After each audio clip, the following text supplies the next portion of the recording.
Hey everybody, it's Dr. Jason Piken and welcome back to another episode of the Digestion Diaries. Very often when I talk about digestion, we talk about emotional stress and anxiety. And I really want to delve into that today, specifically in how it relates to digestion, anxiety, the feeling of chronic tension and pain at work. I practice in the center of Manhattan. I mean, if you just like take a dart and hit the bullseye of Manhattan, that's where my office is. And what I tend to see is not really residential people that live in the area. I see some people that live in the area, but I see a lot of people that are going to high stress jobs and that need stress relief. And what I'll tell you is, as far as digestion goes, this is the number one driver of their digestion problems. I've gone into this on other videos on how stress affects digestion simply by turning off your ability to relax and heal and digest because you're so riled up, because your sympathetic nervous system is the dominant nervous system, and that's the nervous system that gets things done, gets you productive during your day, but it's not really good when you want to heal and digest your food. So what I thought I'd get into today are the three things that happen when it comes to stress in the office and some of the ways that I help patients deal with it and where I come to businesses sometimes and help them out. First, what does stress in the workplace cause? We could go on discussing and going through stats, but just to get the general concept, one thing it causes is a decrease in the overall morale in the office.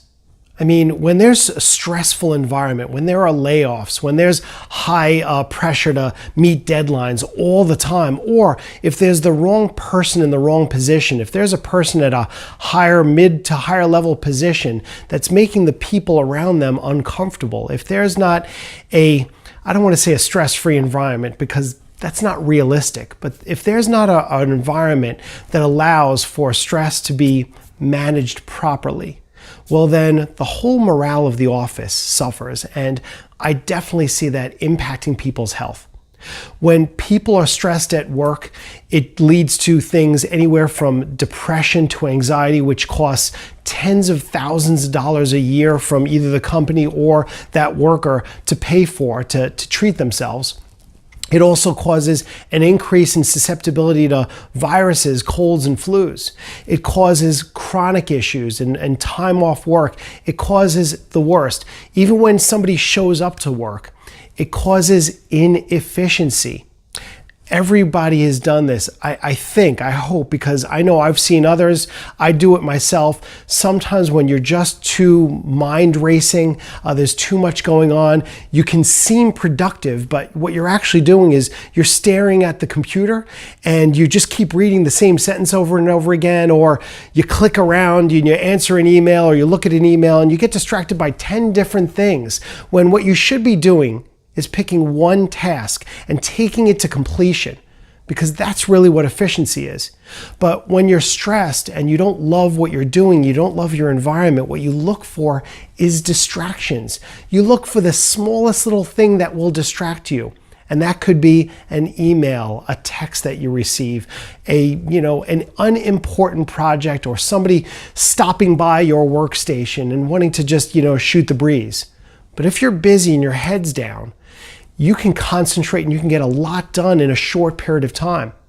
And when you address stress management, stress handling on a regular basis, not reactively only when it happens, but when you're taking proactive steps on a daily basis to improve who you are as a person so you can handle the world better, that means you're more productive at literally everything you do, not just work. But you're more productive with your kids, your wife, your dog, your hobbies, because you've allowed yourself to be truly healthy. And what health means is you're physically, chemically, and emotionally more resilient. So let's get back to just the stress at work. So whether it's the fact that you have an environment that's stressful because of changes going on in the workplace, a buyout, a big project that's due, something that needs to get done right away, Or if it's personality issues within the office, I mean, if you put 10 people even together, let alone 50 or 100, 1,000 people together, there are lots of personalities, and there isn't necessarily a right or wrong. Sometimes there is, but usually it's just a difference of opinion and a difference of how two people see the world. But no matter what's causing the stress, you all know what it is for you. And you only have three options on how to deal with that stress: fight, flight, and freeze. Now these go back to the primitive reactions that animals have always had on this earth. We're either going to fight and confront the situation, we're either going to run away from the situation as fast as we can, or worst, we're going to freeze. Not everybody knows about the freeze. I've spoken about it in a few other videos, and I'm going to speak about it here, but let's first talk about the fight. Now, this is not something you really want to do in the office. You don't really want to fight.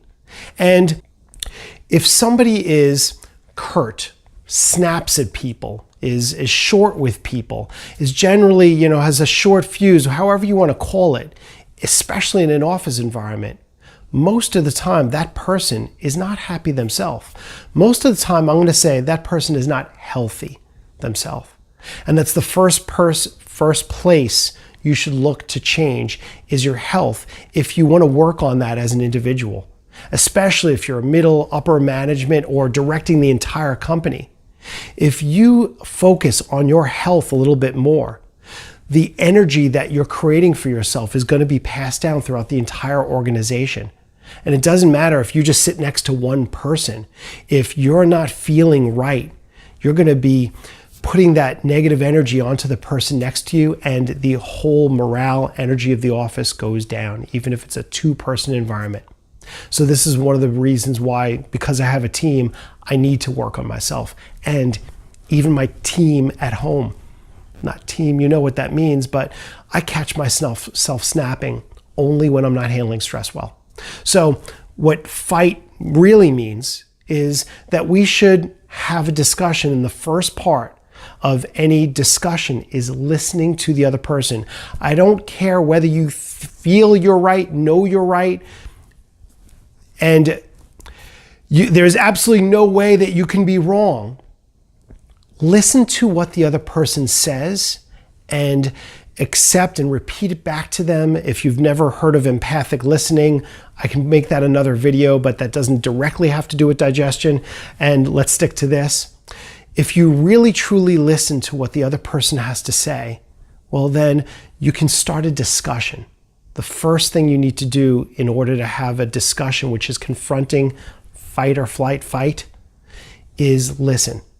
And that's your first choice, and I recommend that because unresolved tension festers in ways in companies that I see destroy companies or just really destroy projects, destroy careers. And so I hope you'll do that as your first step. Confront in a positive way, right? So the next thing is you can flee. Listen, I've had patients that have described to me their work situations, and it is such a mess that I've even recommended that they flee, that they just run away. That's it. Now, there's other ways to flee. You can just make lateral moves. You can change positions within the company. You can, try to get a better job. But ultimately, if there's an environment that's just local that you don't like, the first thing you should do is try to make it better. If you try to make your company better, that other person, that situation better, well, that's the first step you should always take. The second one is do something right for yourself, because if you just stagnate and sit there, your health is going to suffer. If you're in a stressful environment for 6, 7, 8, 10 hours a day, you're going to make yourself unhealthy, and that's no benefit to the company. That's no benefit to you and your family, and I really want to encourage you to change that. And then the third situation is the freeze. Unfortunately, I see this so often, either from let's say, stoic or manly men that really just say, I'm just going to take all this stress on, or, women that don't feel like they can stand up to the person above them, men that don't feel like they can stand up to the person hierarchy-wise in their company. But when you freeze, when you don't take any action, when you don't try to change your job or try to change yourself or try to make the company better by confronting, fighting, when you just freeze and accept the situation because you're scared to do anything else, that is what I see in my office as the biggest health detriment. I see people with digestive issues, headaches, migraines, chronic shoulder pains, low back pain, cramps in their calves, you name it, I see it.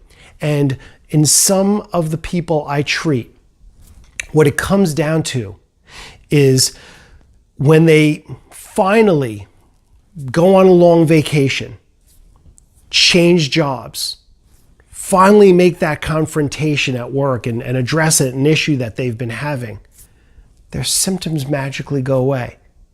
Now, sure, it makes a difference when I work on their diet, find the right supplements, get them adjusted, tell them to exercise, get them to meditate. But if you don't get to the cause of the problem, if the root issue is something that you're exposed to, a stress, 3, 4, 5, 6 hours a day, every day, and you don't do something about it, well, then you're bound to suffer.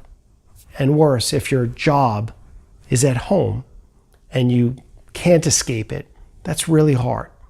So in all these situations, what will help, especially if the solution is long-term, let's say it is, a bigger company or a bigger group, or these are long-term issues, and you want to start working with them, the best thing that you can do right now to feel better, right this moment, is make yourself better. Improve your habits. Start with prayer, meditation, writing down what you're grateful for, 10 minutes of exercise, putting good foods, nourishing foods in your body instead of unhealthy ones. Just watch what happens when you make yourself a better person rather than waiting for the problem to be fixed by somebody else.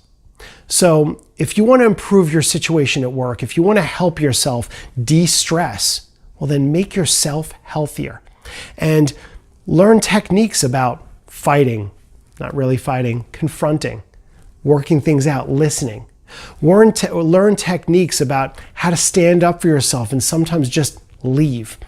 If you really want to be in another job, take it. Take the leap, because I can't tell you how happy you will be when you live life with less regrets.